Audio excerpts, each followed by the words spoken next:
যারা নামাজ পড়ে এবং নামাজের ভিতরে তাদের অন্তর থাকে না, মন দিয়ে নামাজ পড়ে না, যারা অন্তরঙ্গের সাথে আল্লাহর সামনে দাঁড়ায় না, তাদের ব্যাপারে আল্লাহ তাবারক তাআলা ধ্বংস বলছেন। আর যারা নামাজ পড়ে না তাদের ব্যাপারে কত শাস্তি। একটু ভাবুন, আল্লাহ তাবারক তাআলা নামাজের জন্য, এই নামাজের গুরুত্বটা বোঝানোর জন্য কোরআনে কেমন ভাবে নামাজ এনেছে।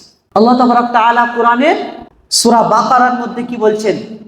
আলিফ লাম মিম যালিকাল কিতাবু লা রাইবা ফীহি হুদাল লিল মুত্তাকিন। এই কোরআন, এই কিতাবের মধ্যে কোনো সন্দেহ নাই। হুদাল লিল মুত্তাকিন, এই কিতাব থেকে কি আমাদের হিদায়াত নিতে হবে। পরেজগারীদের জন্য, মুমিন বান্দাদের জন্য এই কিতাব কি হিদায়াত স্বরূপ।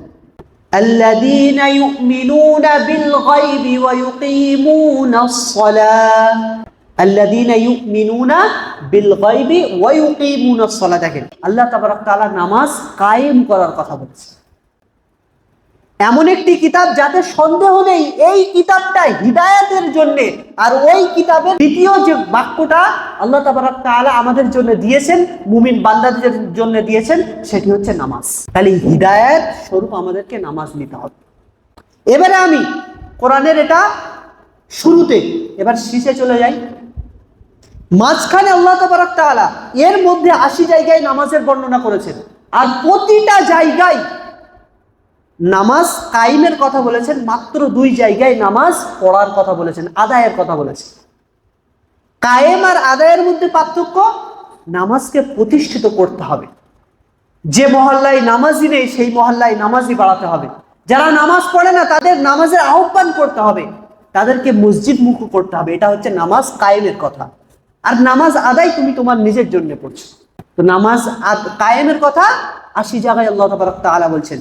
আর শেষে বলছেন ফাওয়াইলুল লিল মুসাল্লিন, আম্মা পারার মধ্যে এসে ফাওয়াইলুল লিল মুসাল্লিন, ওই নামাজিরা ধ্বংস হোক। মানে কথাটা ভালো করে বোঝেন, বলছে ওই নামাজিরা ধ্বংস, যারা তাদের নামাজের মধ্যে অন্তরঙ্গ রাখে না, যারা তারা নামাজের ব্যাপারে, নিজেদের নামাজের ব্যাপারে উদাসীন। তাহলে এখানে নামাজ যারা পড়ে না তাদের কথা দূরে, যারা নামাজ পড়ে এবং নামাজের ভিতরে তাদের অন্তর থাকে না, মন দিয়ে নামাজ পড়ে না, যারা অন্তরঙ্গের সাথে আল্লাহর সামনে দাঁড়ায় না, তাদের ব্যাপারে আল্লাহ তাবারক তাআলা ধ্বংস বলছেন। আর যারা নামাজ পড়ে না তাদের ব্যাপারে কত শাস্তি।